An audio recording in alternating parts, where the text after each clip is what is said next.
잊지 아니할 것이라라는 제목의 말씀으로 함께 은혜 받고자 합니다.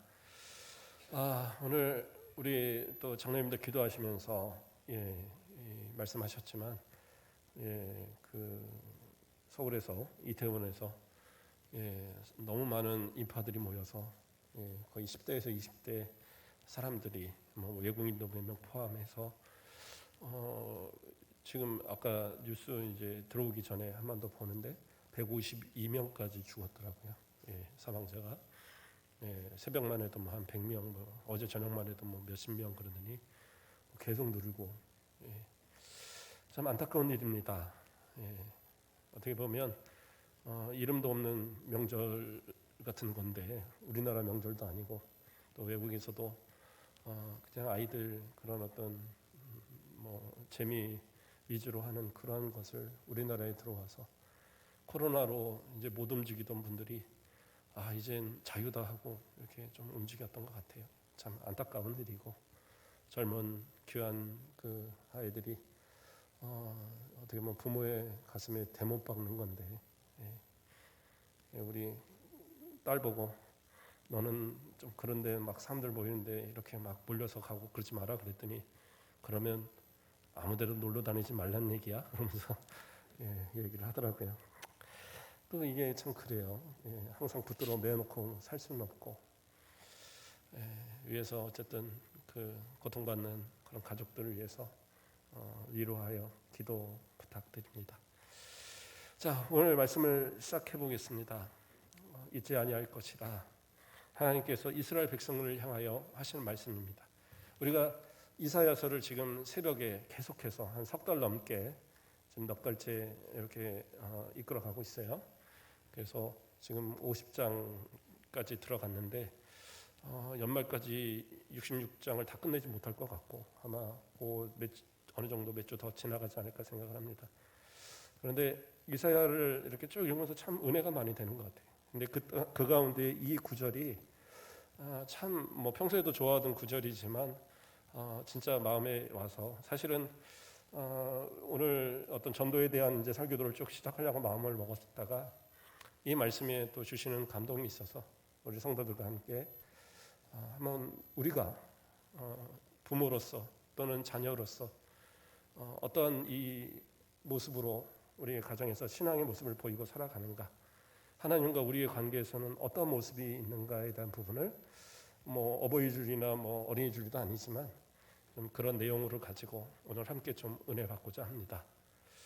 하나님께서 이스라엘 백성들을 징계하셨죠. 그들이 아무리 경고하고 아무리 회개를 요구해도 우상을 섬기고 또 그들이 이방을 의지하고 그러면서 하나님의 뜻과는 전혀 다른 길로 자꾸 나아가니까 하나님께서 결국엔 어떻게 하시냐, 바벨론이라는 나라를 들어서 이스라엘 백성들을 치십니다. 그래서 나라가 멸망을 당해버렸어요. 그래서 BC 586년에 나라가 완전히 멸망을 하고 또 많은 사람들이 죽고 시체가 막 질비해지죠. 성전이 파괴되고 예루살렘 성벽이 다 무너지고 그 견고한 성이 다 무너지고 거기에 이 살아남은 자들을 다 끌고 이제 그 남유다의 백성들을 끌고 바벨론으로 포로로 데려갔죠. 그 상황이 이제 몇십 년이 지나가면서 이스라엘 백성들의 마음 가운데서는 그런 생각이 든 거예요. 하나님이 과연 우리를 사랑하시는 게 하나? 하나님이 우리를 잊어버리신 건 아닌가? 하나님이 우리를 버리신 건 아닌가? 이런 생각이 드는 거예요. 그래서 그들이 고백하는 게 뭐라고 얘기합니까? 여호와께서 나를 버리시며 주께서 나를 잊으셨다. 이 징계, 이 그 고난의 원인이 자신들의 죄악 때문이고 자신들의 허물 때문인데 그것을 깨닫지 못하고 회개하기는커녕 그 책임을 누구한테 물어요? 하나님 앞에 묻는 거예요. 근데 하나님은 뭐라고 얘기를 하십니까? 여인이 어찌 그 젖먹이는 자식을 잊겠으며 자기의 태에서 난 아들을 긍휼히 여기지 않겠느냐. 그들이 혹시 잊을지라도 나는 너를 잊지 않을 것이라. 이렇게 말씀하십니다. 이 말씀을 딱 듣는데 그래, 내 아버지가 내 어머니가 나를 그렇게 사랑했듯이 하나님 그렇게 사랑하시는구나. 그렇게 포기하지 않으시는구나. 이런 이제 마음에 감동이 오는 거예요. 하나님의 말씀은 전혀 생뚱맞게 다른 이야기를 하지 않으십니다. 항상 뭐 이 구약의 이제 언어체가 신약도 마찬가지지만 약간은 그 고어체죠. 우리나라의 약간 옛날 선비들이 쓰는 말투 뭐 이런 말투예요. 그래서 말투가 좀 어렵고 또 단어의 한자어로 번역을 된 데가 많아서 조금 어려웠게 느껴지지만 그러나 그 내용 자체는 그렇게 어려운 내용들이 아니에요. 우리가 잘 아는 실상의 내용들을 거의 예로 드시거든요. 예. 이사야에서도 보면 뭐 여러 가지 뭐 그 토기장이라든가 그렇죠? 뭐 철공이라든가 뭐 이런 사람들의 이야기, 목수라든가 이런 사람들의 이야기들을 이렇게 갖고 오는 예들이 많이 있어요. 또 예수님께서도 비유하신 모든 말씀들이 다 알아들을 만한 말이잖아요. 그러니까 성경은 사실은 어려운 말들이 아닙니다. 그래서 그 말씀을 들으면 누구나 다 깨달을 수가 있어요. 근데 문제는 뭐예요? 그 말씀을 받아들이지 않으니까, 생각하지 않으니까 모르는 거예요. 이스라엘 백성들이 이 이사야서가 언제 주어졌느냐? 이스라엘 백성들이 포로되었을 그때에 주어진 게 아니에요. 이미 이 말씀은 그 히스기야 왕 때 이스라엘이 멸망하기 거의 100년 전에 그러한 일들이 다 이미 주어진 거예요.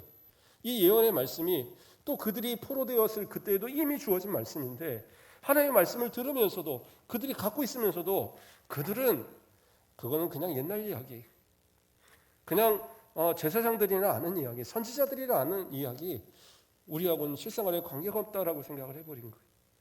그러니까 지금은 어떻게 해요? 도저히 누구도 구원할 수 없고 누구도 벗어나게 할 수 없을 그 상황에서 그들은 뭐냐? 하나님 우리 버리신 거야. 잊어버리신 거야. 이 정도 되면 하나님도 어찌하지 못할 거야. 이런 불신앙의 모습들을 그들은 보이며 살았던 겁니다. 그러니까 이러한 모습들을 나타내는 이 모습들, 저 같으면 제가 만약에 하나님이라면 이런 민족들 도저히 뭐 아무리 말해도 못 깨닫는 너희들 니네 필요 없다. 내가 새로운 민족을 하나 만들어서 민족으로 다시 한번 잘 믿는 민족 만들겠다 이럴 것 같은데 하나님은 그러지 않으셔요.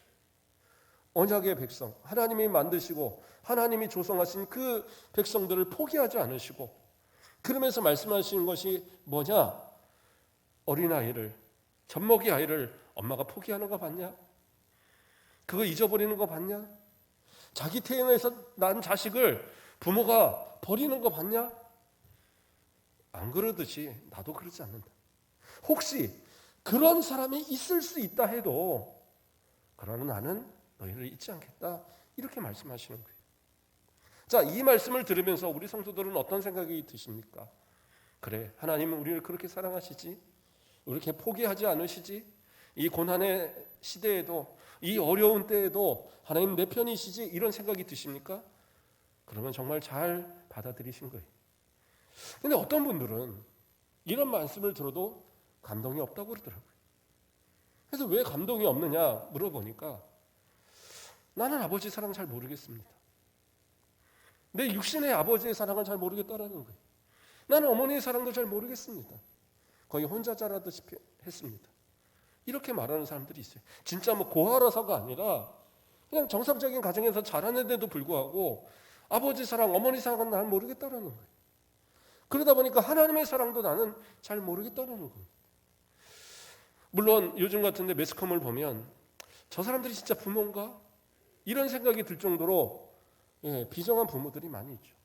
자기 마음에 안 든다고 그 아내고 아이들도 막 죽여버리고 자식들 마치 자기의 소유물처럼. 그래서는 안 돼요.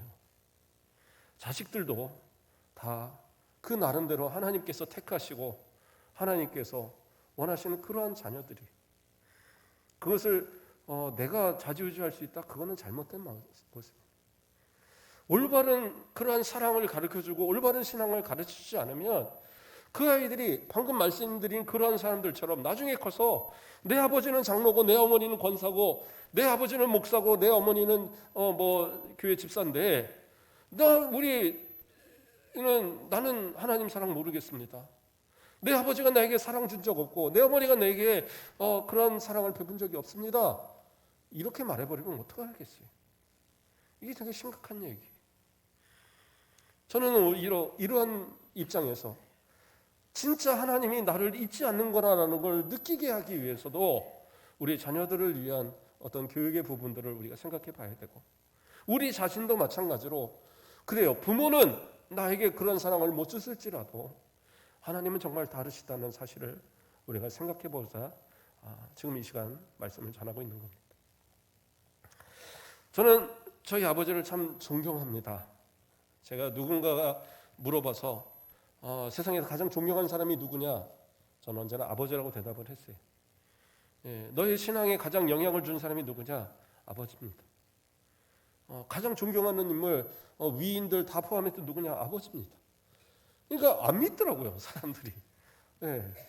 안 믿어요. 아니 뭐 그런 식으로 얘기를 하냐? 근데 솔직한 얘기입니다. 저는 어떤 위인들 그렇게 막 존경하고 그런 사람 그렇게 많지 않아요.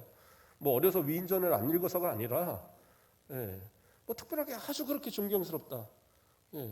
그런데 저는 아버지가 제가 가장 가까이서 제게 신앙에 영향을 가장 주신 아버지, 저는 아버지를 참 존경합니다. 그런데 저희 아버지가 그러면 항상 모범되고 모든 그런 모습만 보이셨느냐? 저희 사촌 형님이 제가 어렸을 때 저한테 한번 물어보더라고요. 중학교 때인가? 야, 너는 아버지 안 무섭냐? 왜? 난 니네 아버지 무섭다.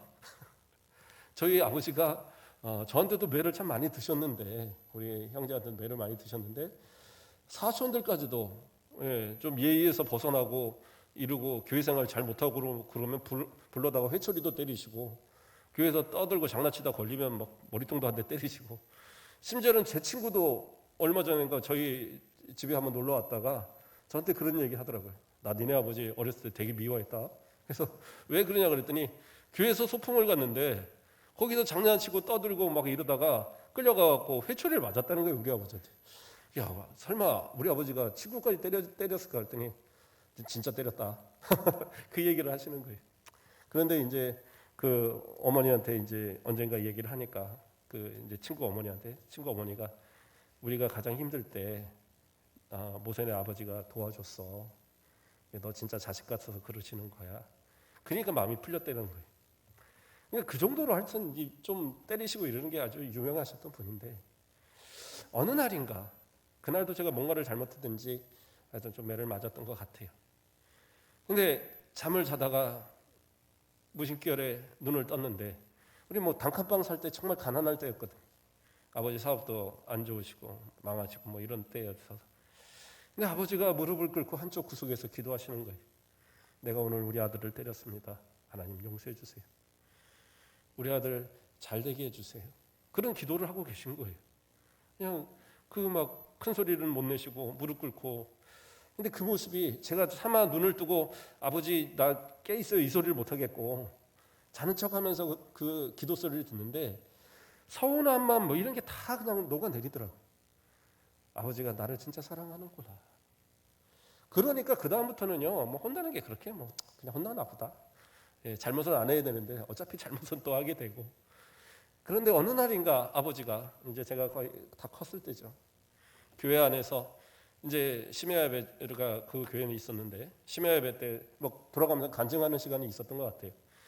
그러니까 저희 아버지가 제가 찬양인도 끝나고 이제 뭐 하고 있는데 목사님이 오늘은 정수령 집사님이 나오셔서 간증하겠습니다. 그러니까 아버지가 나와서 얘기하는데 내가 가장 힘들 때 우리 아이들을 많이 때렸고 아내도 내가 좀 폭력적으로 대했고 생각해보면 너무 하나님 앞에 죄스럽습니다. 회개합니다. 그 얘기를 나게 하시는 거예요. 참 어떻게 보면 힘들 텐데 그러한 얘기를 하시더라고요. 그런데 저는 이미 마음에서 서운함이 없었거든요. 서운함이 없었고. 왜? 아버지가 나를 사랑한다는 걸 내가 확인했으니까. 아버지가 나를 위해서 매를 드시는 거고 나를 위해서 그러한 모습을 보이시는 거니까 그게 그렇게 억울할 이유가 없더라고요. 오히려 생각해보면 참 많은 이야기를 나눠주셨고 내가 어려울 때면 항상 가까이 옆에서 모든 걸 챙기셨던 분이시고 제가 심지어 군대 가서 신교대 때 그 이제 훈련 마칠 때 그리고 뭐 하여튼 그때 서로 또 이제 군대 입대할 때 어머니는 안 우셨는데 아버지는 우시더라고요. 눈물을 뚝뚝 흘리시면서. 심지어는 첫 번 전화를 제가 집에 드릴 때, 그러니까 자대 배치 받고 첫 번 전화를 드렸는데 아버지가 받다가 엄마 바꿔줄게 그러면서 이제 바꿔주시는데 어머니가 하시는 얘기가 니네 아빠 또 온다. 그러니까 그 아들을 향한 그 마음이 항상 기억이 납니다. 저희 아버지가 돌아가신 지 이제 한 14년 정도 됐는데 지금도 가끔 생각하면 가슴이 먹먹해옵니다. 제가 왜 이런 얘기를 드리느냐? 저희 아버지가 별다를 분은 아니에요. 뭐 특별하게 뭔가 아주 잘하고 존경스러울 만한 어떤 것을 저에게 남겨준 분도 아니에요. 근데 딱 두 가지, 사랑한다는 것과 그리고 신앙의 철저한 모습, 이 두 가지를 남겨주셨어요. 저는 그게 너무 감사한 거예요. 저에게 어느 누구도 그만큼 사랑을 베푼 사람이 없고, 물론 어머니도 사랑하시지만 어머니는 살아계시니까. 그런데 그러한 어떤 사랑을 베푸신 분, 또 제게 그러한 신앙의 영향을 주신 분이 아버지만큼 큰 분이 없는 것 같아요. 그래서 저는 하나님의 사랑을 이야기할 때, 아버지의 사랑을 이야기할 때 저는 생각이 드는 게 우리 아버지가 생각이 나는 거예요. 우리 아버지가 그렇게 사랑하셨듯이 하나님 나 그렇게 사랑하시겠지. 아버지가 나를 그렇게 사랑하시듯이 하나님께서 우리를 그렇게 사랑하신 것이 아버지가 그렇게 사랑하신 그것이 그 예가 되겠지. 이런 이제 생각을 해보게 되는 겁니다. 우리 성도들은 어떻습니까? 부모님에 대한 기억이 어떠세요? 좋은 면만 있습니까? 아니면 나쁜 면이 더 많으십니까? 생각해보면 긍정적인 면도 분명히 많이 있는데 우리가 기억되는 건 자꾸 원망스러운 모습들만 기억되는 경우가 많아서 문제인 것 같아요. 부끄러운 예지만 오늘 같은 경우에 조금만 더 이야기해 보겠습니다. 저희 할아버지는 또 그렇게 존경스러운 모습이 아니셨어요. 그러나 우리 가정에 신앙에 처음 씨를 뿌리신 분이 할아버지시죠.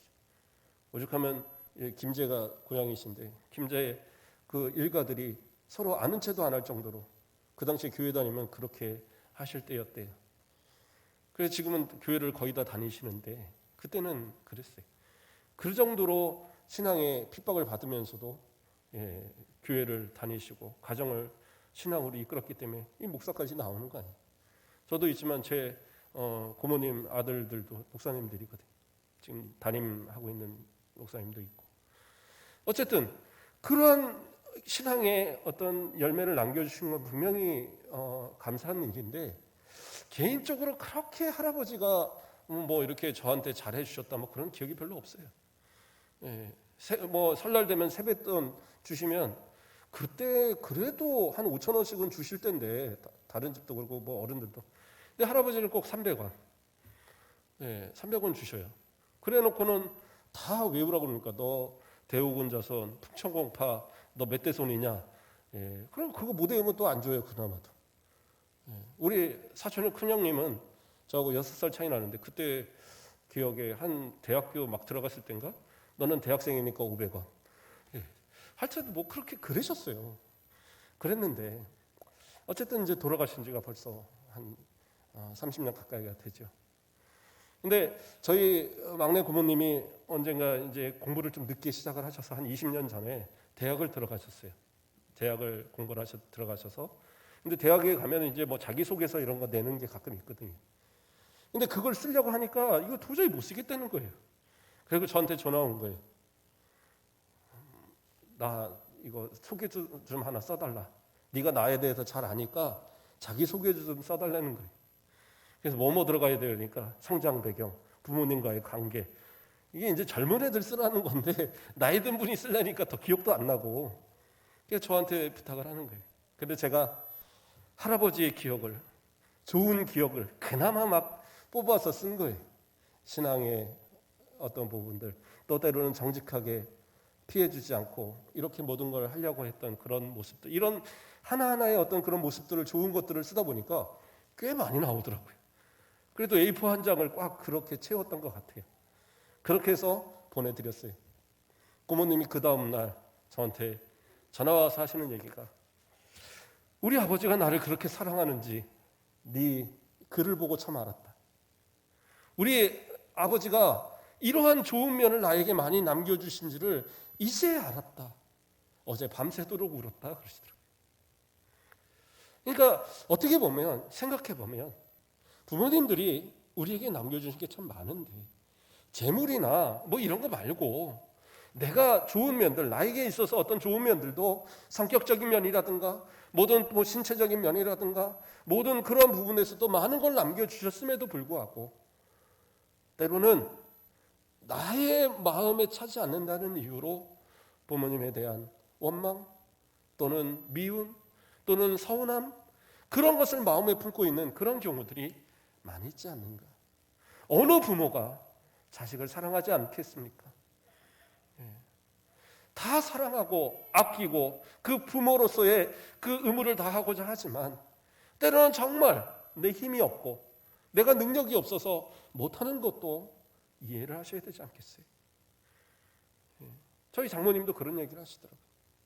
딸이 무엇인가를 하고 싶은데 제 돈은 없고 안 될 것 같아서 이걸 포기시키기 위해서 호되게 혼을 한번 냈는데 그게 평생 마음이 아파온다고. 근데 그게 부모의 또 마음이잖아요. 근데 그러한 모든 것들을 사실은 이해를 못하니까 조금만 더 생각해 보면 부모님 나를 사랑하시는 것을 발견할 수 있는 많은 것들이 있는데, 그래서 저는 가끔은 우리 가르치는 아이들이나 이렇게 교육부서를 제가 가르칠 때 항상 하는 얘기가 뭐냐, 나 주신 것만 해도, 밖에 내다 버리지 않은 것만 해도 감사해라. 제가 맨날 그런 얘기를 합니다. 감사하잖아요. 내다 버렸으면 오늘 이 시간에 함께 있겠습니까? 그 모든 것에 대해서 하나하나 감사의 모습을 찾다 보면 충분히 찾을 수 있겠죠. 그건 이제 자녀의 입장이고 부모의 입장에도 또 이야기해보고자 합니다. 부모는요, 사랑을 표현하셔야 돼요. 표현하지 않으면 자식들이 그냥 알 것 같죠? 아니요, 몰라요. 그래서 사랑은 상대가 알아들을 수 있도록, 느낄 수 있도록 표현해 주는 것 대단히 중요합니다. 매를 드시더라도, 매를 드시고 나면 그 다음에 어떻게 해요? 안아주시기라도 하셔야 돼요. 혼을 내고 나면 그 다음에 어떻게 해요? 위로라도 또 해주셔야 돼요. 정 안 되면 용돈이라도 주셔서 마음을 좀 풀어주셔야 됩니다. 그게 부모에 대한 사랑을 내가 유지할 수 있는 방법인 거예요. 그런데 사람들은 어떻게 해요? 내가 부모가 대단한 무슨 어떤 위치에 있는 거냐, 내가 어떤 그런 대단한 자리에 있는 거냐, 그 자식을 내 마음대로만 생각하고 주관하는 것이 당연하게 여기는. 근데 그러면 안 됩니다. 그 자식이 충분하게 내 부모가 나를 사랑하고 존중한다는 사실을 느끼게 해주셔야 돼요. 왜 그러냐? 시편 127편 3절에 뭐라고 합니까? 보라, 자식들은 여호와의 기업이요 태의 열매는 그의 상급이로다, 이렇게 이야기하고 있어요. 하나님께서 우리에게 선물로 주셨다라는 거예요. 우리에게 맡겨주신 거예요. 우리가 맡을 만한 자격이 있어서가 아니라 하나님께서 자, 내 사랑하는 택한 자를 너에게 줄 테니까 네가 잘 키워봐라 하고 선물로 주신 거예요. 그 아이가 옆집으로 안 가고 우리 집으로 왔으니 얼마나 감사합니까? 그렇지 않으세요? 옆집 갔으면 아저씨 할 텐데 우리 집에 태어났으니까 아빠하고 엄마 하는 거 아니겠어요? 이 사실만 해도 감사잖아요. 저희 큰애 태어났을 때 얼마나 기쁘든지 진짜 그때의 감동이 지금도 가끔 이렇게 가슴을 아주 뛰게 만듭니다. 진짜 너무 기뻤거든. 똑같이 생긴. 너무 좋아하니까 간호사가 그러더라고요. 그렇게 좋으시냐고. 뭐 둘째도 셋째도 마찬가지로 너무 좋았지만 그 첫사랑의 그 감격이 좀 있는 것 같아요. 어쨌든 자녀를 그렇게 사랑하는 그 마음 다 부모들 마찬가지일 거잖아요. 그런데 그 사랑의 모습, 하나님께서 주신 선물이라는 이 사실을 잊어서는 안 될 거예요. 그냥 그 자체로 감사하고 기뻐하고 이제 맡긴 이 자녀들을 어떻게 키워갈 것인가, 이것에 대한 그러한 충분한 그러한 생각들이 있으셔야 돼요. 그런데 옛날에 다 힘드실 때 솔직히 그래요. 힘들 때 뭐 할 거 없잖아요. 그러니까 밥만 먹여놓고 나면 니네 놀아라 하고 가서 일하시고 그렇게 키우셨는데 그래도 사랑을 가진 부모의 밑에서 크는 자녀들은 다르더라고요. 사고치지 않고 부모의 이름에 먹칠하지 않으려고 하고, 어쨌든 그런 모습들. 왜 내 부모가 나를 사랑하는데, 나를 기대하는데, 나에게 이렇게 헌신하는데 내가 부모의 마음을 상처 주면 안 되지, 이런 마음들을 갖게 되잖아요. 그러나 내 부모가 나에게 해준 것이 없다라고 생각이 드는 순간 반역하고, 그러니까 뭐라 그럴까요? 불효하고 이런 모습들로 바뀌게 되는 거예요. 아니, 저는 재산도 많이 줬고, 저는 충분히 해줄 만큼, 가르칠 만큼 가르쳤고 다 해줬는데요. 그러나 그것만 갖고 자식들은 만족하냐? 그렇지 않아요. 제가 강남에 있는 어떤 며느리가 했다는 소리 듣고는 참 그게 충격이었어요. 그 자기는 나중에 아버지 어머니가 나이 드시면, 시아버지 시어머니가 나이 들면 나는 안 모시겠다. 왜 안 모시냐? 형님은 100평짜리 집을 줬는데 우리는 50평밖에 안 줘줘서 우리는 너무 이 작은 거 받았으니까 부모님을 안 모셔도 된다, 이렇게 말하더라고요. 물론 저희 아이들은 아빠 나중에 양로원 좋은 데 소개시켜줄게 이러더라고요. 그런데 어쨌든 그 부모가 자신들한테 그렇게 많은 걸 쏟아요. 강남에 50평이면 몇십억입니다. 몇십억. 근데 그거 받고도 부족하다. 그러니까 재물로 무엇인가 그거로는, 그걸 가지고 내가 잘했다라고 나중에 뭐 대우받겠다? 절대 없어요. 그럼 가장 중요한 건 뭐냐? 그들이 살아가면서 진짜 올바로 살아갈 수 있는, 올바로 그들이 평생을 나아갈 수 있는 그 길을 제시해 주셔야 되잖아요. 그게 뭐예요? 성경은 하나님을 경외하는 거라고 말하고 있어요. 하나님을 경외하는 것. 그래서 시편 34편 11절에 보면, 너희 자녀들아 와서 내 말을 들으라. 내가 여호와를 경외하는 법을 너희에게 가르치리라. 하나님 경외하는 법을 가르쳐 주겠다라고 다윗은 이야기합니다. 그리고 그 앞서 9절에서 시편 34편 9절을 보면, 너희 성도들아 여호와를 경외하라. 그를 경외하는 자에게 부족함이 없도다. 성경은 분명히 가르쳐주고 계세요. 여호와를 경외하는 자가 부족함이 없다. 여호와를 경외하는 자는 잘 된다라는 거예요. 근데 이거 가르쳐주면 전부 다 하시는 거예요. 때로는 그래요. 내가 너에게 줄 수 있는 것 없고, 내가 너에게 베풀 수 있는 건 한계가 있지만, 하나님 경외해라. 하나님 믿고 하나님 기도하면, 그러면 하나님께서 너를 다 챙겨주실 것이다. 제가 예전에 사역했던 어떤 교회에서 어떤 나이 드신, 우리 권사님들 같은 나이 드신 집사님이 한 분 계셨어요. 그분이 그 교회 장로님의 어머니셨어요. 그 장로님은 상당히 높은 고위직 공무원이셨어요. 그리고 그래서 아이고, 신앙생활 이렇게 잘하셔서 아들이 이렇게 장로님이시고 복을 받나 봅니다. 제가 그런 말을 던졌더니, 저는 교회 다닌 지 얼마 안 됐어요 그러시더라고요. 아니, 이렇게 장로님까지 되신 이런데 왜 얼마 안 되셨습니까? 그랬더니 자기가 종갓집 맏며느리인데 이북에서 옛날에 피난 내려왔다 이거예요. 피난 내려왔는데 내 자식들을 보니까 이거를 자기가 어떻게 키우고 어떻게 할 수 있는 것이 한계가 있더라는 거예요. 내가 일을 하고 막 이러는데 이 아들들이 다 어긋나겠더라는 거예요. 근데 보니까 교회 다니는 애들은 착하더래요. 그래서 교회를 보냈대요. 두 아들이 있는데 두 아들을 다 교회를 보내고, 자신은 그 종갓집 맏며느리라서 제사 이런 게 있으니까 차마 교회를 못 나가겠고 자식들은 보냈는데, 교회에서 제대로 배우고 크니까 두 아들이, 한 아들은 그렇게 공무원이고 한 아들은 교육자가 되고, 그래서 남부럽지 않는 위치에서 있는 사람들이 됐더라는 거예요. 그게 너무 감사해서 결국엔 자기도 교회를 나오기 시작했다, 그렇게 얘기를 하더라고요. 아니, 자신은 하나님을 안 믿는데도 하나님을 믿으면 잘 된다는 걸 생각을 해서, 하나님 믿으면 복 된다는 걸 생각을 해서 그렇게 했다라는 거예요. 그 간증이 참 되게 마음에 와닿던 기억이 납니다. 하나님을 경외하는 자가 잘 되는 거예요. 그러니까 내가 해줄 수 있는 건 많은 거 없어요. 좋아요. 내가 사랑 표현도 잘 못해요. 내가 많은 재물도 잘 못 나눠줘요. 내 자식들을 아주 잘 가르치지도 못했어요. 그러나 중요한 건 뭐예요? 하나님이 너를 사랑하신다라는 것, 그걸 가르쳐주면, 그들이 하나님을 경외하는 순간부터 그들에게 있어서 복은 누가 책임져요? 하나님이 책임지시는 거예요. 내가 책임지는 데는 한계가 있잖아요. 언제까지 책임지실래요? 내가 힘이 있을 때나 책임이 있고, 내가 재산이 있을 때, 내가 살아있을 때 책임지는 거예요. 내가 죽고 나면 그 자녀들을 누가 책임지겠어요? 예전에 어떻게 교회 잘 다니던 한 집사님이 교회를 안 다녀요. 몇 년 만에 만났는데 왜 교회를 안 다니십니까?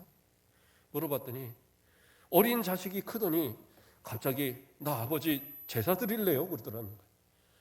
그냥 어느 날부터 갑자기 와갖고는 어디서 막 봐갖고 제사상을 차려놓고 그리고 절을 한다고 하는 거예요.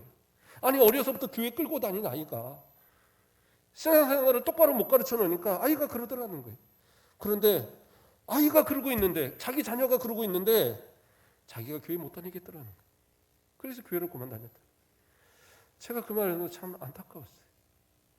무엇이 살 길인지 무엇이 복된 길인지를 올바로 가르쳐주지 못하니까 나중엔 자기 신앙마저도 잊어버리는 그런 모습 되어버리잖아요. 진짜 자녀를 사랑하시면 하나님 사랑하는 법을 가르쳐 주십시오. 진짜 하나님 사랑하는 법을 그들에게 가르쳐 주면 그들이 내가 없은 후에도 내가 이 땅 떠난 이후에도 하나님 버리지 않아요. 하나님이 키우시고 하나님이 그들을 세워주셔서 결국에는 세상 가운데 결코 그 꼬리가 되지 않도록 머리가 되도록 이끄시는 은혜를 받아 누리게 된다라는 거예요. 그러면 어떤 분들은 그래요. 내 신앙이 참 좋으니까 우리 자녀들은 신앙이 참 좋을 거예요. 그렇지 않아요. 신앙은 가르쳐 주셔야 됩니다. 내 신앙 좋다고 그래 좋아요? 저도 신앙 좋아요. 저 어려서부터 교회 아마 빠진 거 뭐 아픈 거 뭐 이런 거 다 해도 5손가락도 안 될 겁니다. 저 그렇게 신앙생활했고 친구들이 너 예수쟁이라고 맨날 할 정도로 아주 진짜 너는 뭐 예수 믿는 게 체질이라고 할 정도로 저는 그렇게 신앙생활했어요. 그런다고 해서 제 자식들이 저 닮아서 신앙 좋을 거라? 저 그렇게 자신 안 합니다. 저도 항상 두려워요. 내 자녀들이 혹시 나중에 하나님 모른다 하면 어떡할까? 그래서 저는 날마다 기도하는 것 가운데 우리 자녀들이 믿음 가운데 살아가게 해달라고 기도합니다. 저보다 조금만 더 믿음 좋은 그런 사람 되게 해달라고 저는 기도해요. 우리 성도들도 그런 기도를 하셔야죠. 그렇게 하셔야 되는 겁니다. 사무엘이 대단한 사람 아닙니까? 예수님을 제외하고 그 3대 기름 부음의 3대가 뭐예요? 왕, 제사장, 선지자. 근데 왕이 없을 때 사무엘은 뭐였어요? 사사였어요. 그리고 선지자였습니다. 그리고 홈리와 비느하스가 죽은 뒤에 제사장의 역할까지 감당을 했어요. 그는 레위인이 분명하지만 아론의 후손은 아니거든요. 그럼에도 제사장의 직까지 감당을 했어요. 그랬던 전무후무한 그의 모습이고 결국엔 그를 통해서 사울왕이 세워지고 다윗왕까지 세워졌던 그런 인물인데 그가 어떻게 해요? 그 왕권이 세워지게 된 이유가 뭐였어요? 자신의 아들들이 자기를 따라서 사사가 됐는데 돈 받고 판결을 굽었어요. 그러니까 뭐예요? 돈 받고 뇌물 받고 판결을 죄 있는 사람을 죄 없다고 그러고 죄 없는 사람을 죄 있다고 해서 그런 판결을 내렸단 말이에요. 이것으로 인해서 백성이 들고 일어나고 우리는 이제 사사 필요 없어요. 왕 주세요. 이런 일이 일어났어요. 그게 어떻게 해요? 아니 그 대단한 사무엘의 자녀들도 믿음에서 벗어나더라. 그러면 우리는 어떻게 하겠습니까? 그러니까 내 신앙이 좋다고 해서 좋지 않아요. 내 신앙이 좋으면 그 신앙 가르쳐 주셔야 돼요. 알아서 따르겠지? 절대 그러지 않아요. 항상 점검하셔야 돼요. 너 신앙생활 잘하고 있니? 교회 잘 다니고 있니? 멀리 떨어져 있어도 너 꼭 주일날 되면 교회 가라. 꼭 헌금 잊지 말고 해라. 내가 기도 제목 주면 나 기도할 테니까 항상 기도하자. 점검하셔야 돼요. 항상. 그래서 나중에 재산도 그러세요. 나는 교회 다니는 애들만 나는 재산 나눠주겠다. 저는 그럴 재산 없는데요. 어떡하겠어요. 저도 없습니다. 어쨌든 하나님 앞에 그러한 모습들로 가르쳐 주시더라는 거예요. 저는 손양원 목사님의 그 두 아들을 잃고 그 두 아들 장례식 때 읽었다는 그 9가지 기도, 참 그 기도가 감동이 많이 돼요. 나는 그럴 수 있을까? 전 지금도 자신 없습니다. 근데 그 기도의 제목을 몇 가지만 읽어드리겠습니다. 9개 중에 첫 번째, 나 같은 죄인의 혈통에서 순교의 자식이 나게 하셨으니 감사합니다. 네 번째, 한 아들의 순교도 귀하거늘 두 아들이 함께 하게 하셨으니 감사합니다. 여덟 번째, 두 아들의 순교로 인해 천국의 백성이 많이 생길 것으로 믿어 감사합니다. 이렇게 감사를 하더라고요.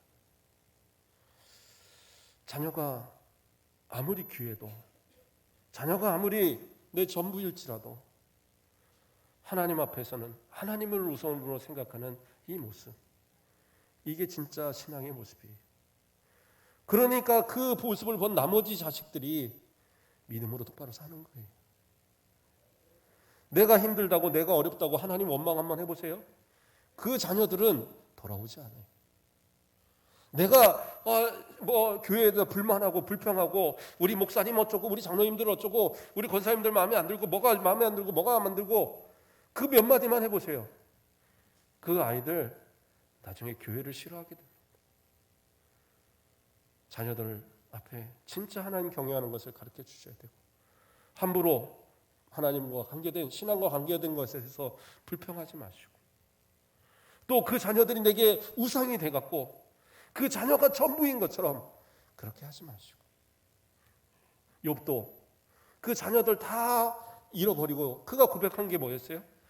주신 이도 하나님이고 거두신 이도 하나님이시니 하나님께만 영광이 돌려지겠다고 그렇게 고백한 것이 욥의 모습이었죠. 저와 여러분의 모습, 진짜 자녀를 사랑하시면 자녀가 우상이 되지 않도록 하나님 앞에 먼저 자식을 맡기고 그 자식을 하나님께서 키워주시기를 기도하고, 그 자녀에게 모든 것을 전폭적으로 사랑을 베풀지라도 그 자녀들이 하나님을 경외하는 법을 그것을 통해서 배우도록. 그래서 이 구절, 오늘 읽었던 본문을 딱 들을 때에 젖먹이 어린아이를 어떻게 그 엄마가 잃어버리겠냐, 어떻게 자기 태에서 난 자식을 어떻게 잊어버리겠냐. 그렇기 때문에 나는 하나님, 혹시 그들이 잃어버려도 나는 너희를 잊어버리지 않겠다. 이 말씀을 딱 들을 때, 그래, 우리 어머니가, 우리 아버지가 나를 그렇게 사랑하셨지, 그렇게 신앙생활 하셨지, 그렇게 몸부림치셨지, 나를 위해서 눈물 흘리고 기도하셨지, 그래, 이거 생각해서 이것처럼 하나님도 나를 그렇게 사랑하겠지, 이걸 좀 깨달아 알도록 그렇게 본을 보여주는 그러한 신앙의 모습들, 그렇게 함으로써 우리의 자손만대에 하나님의 복이 떠나지 않도록 좀 그러한 가정 만들어가요. 우리 교회가 오랜 교회다 보니까 다 연세가 많잖아요. 많이. 젊은 분들이 뭐 한 50대 예, 물론 더 젊은 분들 계시지만, 그러나 중요한 건 뭐예요?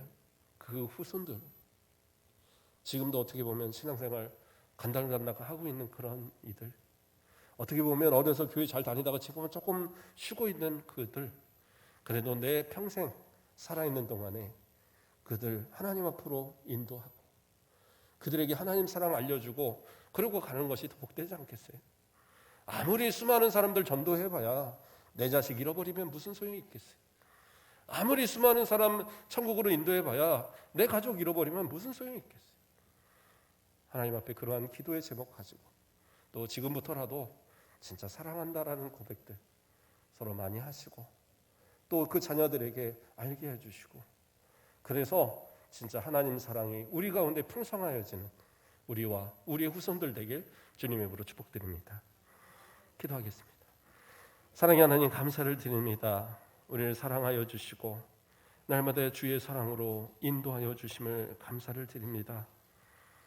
여인이 어찌 그 젖먹이 아이를 잃어버리겠습니까? 자기 태에서 난 자식을 어떻게 그 부모가 잊어버릴 수 있겠습니까?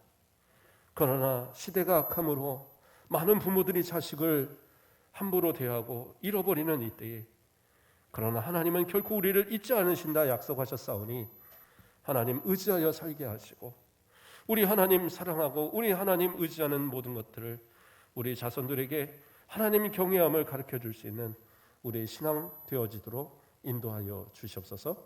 자손만대에 하나님의 복이 떠나지 않는 복된 가정들 되도록 축복하여 주시옵소서. 감사합니다. 예수 그리스도 이름으로 기도드립니다. 아멘.